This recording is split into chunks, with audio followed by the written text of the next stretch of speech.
तो सावधान થઈ જાઓ ધनु રાશિના જાતકો, કારણ કે આવનારો મે મહિનો આપની સમક્ષ મિશ્રિત પરિણામ અથવા તો ઘણી એવી કમજોર પરિસ્થિતિઓ વિવિધ બાબતે આપના જીવનમાં લાવી શકે છે। તો આવનારા મે મહિના દરમિયાન આપના જીવનમાં ઘણી એવી વિકટ સમસ્યાઓ પણ આવી શકે છે અને ઘણા એવા મિશ્રિત પરિણામ આપના જીવનમાં આપની પ્રતીક્ષા કરી રહ્યા છે મે મહિના દરમિયાન। તો નમસ્કાર મિત્રો, હું યશ નિમ્બાર્ક આપ સૌનું સ્વાગત કરું છું અમારી યુટ્યુબ ચેનલ યશ નિમ્બાર્કમાં। મિત્રો, આજના આપણા વિડીયોમાં આપણે જોવા જઈ રહ્યા છીએ ધનુ રાશિનું આવનારા મે મહિનાનું રાશિ ભવિષ્ય। પણ મિત્રો, જો આપે અમારી યુટ્યુબ ચેનલ યશ નિમ્બાર્કને હજુ પણ સબસ્ક્રાઇબ ન કરી હોય તો પહેલાં સબસ્ક્રાઇબ કરો અને બેલ આઇકનને ઓલ ઉપર સેટ કરો, જેથી આપને આવનારા અમારા હરેક વિડીયોના નોટિફિકેશન મળતા રહે। અને મિત્રો, જો આપને અમારો આજનો આ વિડીયો ગમે તો વિડીયોને વધારેમાં વધારે લાઇક, શેર એન્ડ કોમેન્ટ કરજો। તથા ચાલો મિત્રો, શરૂ કરીએ આપણું આજનો આ વિડીયો ધનુ રાશિનું આવનારા મે મહિનાનું રાશિ ભવિષ્ય। તો ધનુ રાશિના જાતકો, સૌ પ્રથમ જો આપની કારકિર્દીની વાત કરવામાં આવે, આપના ધંધા રોજગાર અથવા તો વ્યવસાયની વાત કરવામાં આવે તો આપના કારકિર્દી સ્થાનનો સ્વામી 2 વાર પોતાની સ્થિતિ બદલશે। મહિનાની શરૂઆતનો સમય બુધ મીન રાશિમાં ચોથા ભાવમાં નીચ અવસ્થામાં રહેશે।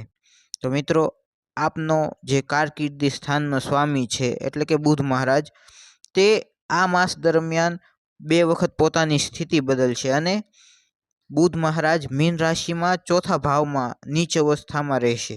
તો જેના કારણે આપને ઘણી હદ સુધી પોતાની કારકિર્દી ક્ષેત્રમાં પણ ઘણા એવા વિકટ સમસ્યાઓનો સામનો કરવો પડી શકે છે, અથવા તો આપની સમક્ષ કોઈ એવા પ્રશ્નો આપના કારકિર્દી ક્ષેત્રમાં આવી શકે છે જે આપની પરેશાનીને વધારી શકે છે।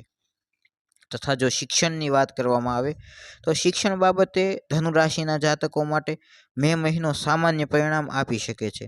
તો મિત્રો, શિક્ષણ બાબતે આપને સામાન્ય લેવલના પરિણામ મળશે। આપની માટે કોઈ વિશેષ એવા પ્રશ્નો અથવા તો કોઈ વિશેષ આપના લાભ જણાતા માલુમ નહીં પડે આપને મે મહિના દરમિયાન। આપ સામાન્ય લેવલના પરિણામ આપને શિક્ષણ બાબતે મે મહિનામાં મળશે। તથા જો આપના પારિવારિક જીવનની વાત કરવામાં આવે તો ધનુ રાશિના જાતકો, આપને પારિવારિક બાબતોમાં એવરેજ કરતાં અમુક હદ સુધી સામાન્ય પરિણામ મળી શકે છે। તથા તમારા બીજા ભાવનો સ્વામી શનિ મહારાજ ચોથા ભાવમાં પોતાના જ નક્ષત્રમાં રહેશે, કે જે આપને સામાન્ય લેવલના પરિણામો તથા અમુક હદ સુધી આપની સમક્ષ પારિવારિક જીવનમાં અમુક એવા પ્રશ્નોને ઊભા કરી શકે છે। તો ખાસ પોતાના પારિવારિક જીવનમાં આપને સામાન્ય લેવલના પરિણામ મળી શકે છે મે મહિના દરમિયાન।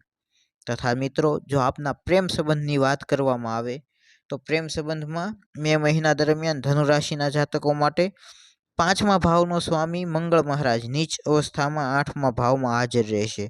તો મિત્રો, આપનો જે પ્રેમ સંબંધનો 5મા ભાવનો સ્વામી જે છે એટલે કે મંગળ મહારાજ, કે જે નીચ અવસ્થામાં રહે, જે આપને અમુક હદ સુધી પ્રેમ સંબંધોમાં પણ એવા પ્રશ્નો અથવા તો સમસ્યાઓને લાવી શકે છે, જે આપને આ માસ દરમિયાન મે મહિના દરમિયાન પરેશાન કરી શકે છે। તથા મિત્રો, જો આપની આર્થિક પરિસ્થિતિની વાત કરવામાં આવે તો લાભ ભાવનો સ્વામી શુક્ર મહારાજ ઉચ્ચ અવસ્થાનો રહેશે, કે જે અનુકૂળ વાત છે।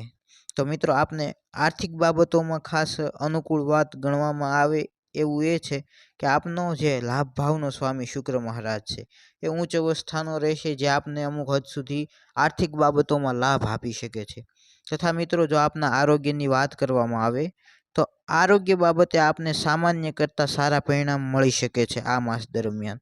તો મિત્રો, આપના આરોગ્ય બાબતે આપને કોઈ પણ પ્રકારની ચિંતા નહીં સતાવે આ માસ દરમિયાન, પરંતુ અમુક હદ સુધી આપને મિશ્રિત પરિણામ અથવા તો અમુક હદ સુધી સમસ્યાઓ ઊભા કરતા પ્રશ્નો અને પરિસ્થિતિ મે મહિના દરમિયાન આપની સમક્ષ આવશે। તો આજના વિડીયોમાં આટલું જ। ફરી મળીએ નવા વિડીયોમાં। જો આપને મારું આજનો આ વિડીયો ગમ્યું હોય તો અમારા વિડીયોને લાઇક કરો અને વધારેમાં વધારે શેર કરો। ફરી મળીએ નવા વિડીયોમાં, ત્યાં સુધી જય સિયારામ।